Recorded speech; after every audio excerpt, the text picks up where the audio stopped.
Now there's a guy in your gym who's strong, genuinely freakishly strong. He moves some serious weight and everyone knows it, but catch him with a shirt on and you'd never guess. He looks normal. And then there's another guy, lifting half of what he does, who looks like he was carved out of marble. So here's the thing nobody grinding for a bigger PR wants to hear. Getting stronger and looking better are not the same goal. Somewhere along our fitness journeys, we all picked up this idea, the same idea, to get strong, and then the body naturally follows. Add weight to the bar and you'll eventually look the part. So you start chasing the numbers, you load a bit more before you've really earned it. Heavier and heavier, while the reps get shorter and uglier, and the whole purpose quietly becomes about the number on the bar. You lose sight of the real reason you started, the vision you had in the beginning. And you do get stronger, your bench climbs, your squat climbs, but months go by and the mirror doesn't reflect the way that you feel. You've got the same shoulders, the same arms, just heavier weights. If that's what's frustrating you, it's not because you're doing it wrong or because you're weak. You've just been viewing the game from the wrong perspective. So this also took me too long to understand, and it generally seems to be the standard misconception with self-taught lifters like myself, and I'm sure like you if you're watching this video. Strength isn't the thing that makes you look good. That makes your physique really stand out. Muscle is. Strength is just one of the many tools that we can use to start building it. A stronger muscle can become a bigger muscle, but only if you actually train it to grow its size, and only if it's a muscle that changes how your physique actually appears in the first place. That strong guy that I mentioned earlier, the guy who doesn't look like it, they've got strong through training closer to the powerlifting way. That is to say, like heavy, low reps, just a few big lifts, moving the weight through generating really as much force as they can. Now that's brilliant if the goal is to get a bigger total, and yeah, it looks fucking sick when you're smashing out some serious numbers. Everyone in the gym's just looking at it, and it does feel really rewarding, but it's just not the same job as sculpting a body.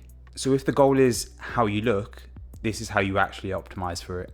There are basically 3 shifts, and none of them mean training super light, just in case that's what you think that I'm suggesting. Definitely not. Strength does still play a part in the whole. 1, train the muscles that make you look like you actually lift. I'm talking about shoulders, upper chest, back width, and arms.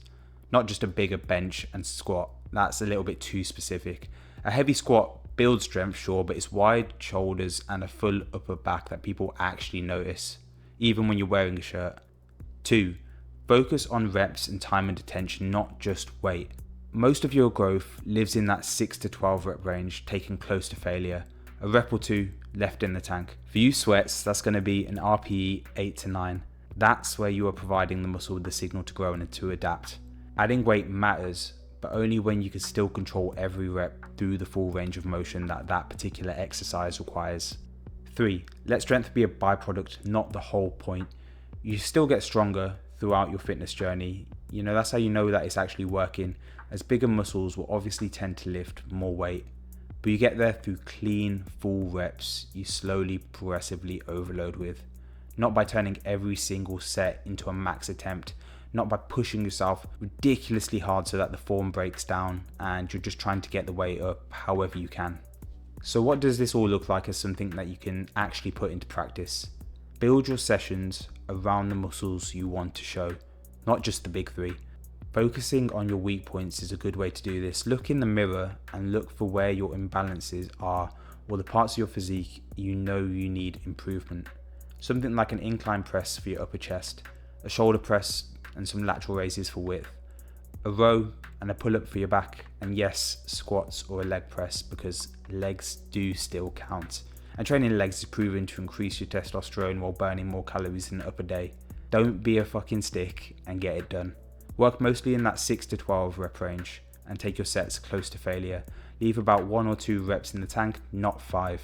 Push yourself while still maintaining control. Now every few weeks we're going to add a little more weight or an additional rep, but only once you can do it with full controlled range. If the motion is getting shorter to move the weight, or you're engaging muscles that shouldn't be active for that particular exercise, then I'm sorry to break it to you, but that weight's too heavy for what you're actually trying to build. I see so many people in the gym using momentum and half repping just to move a weight, but to start you want to be in full control.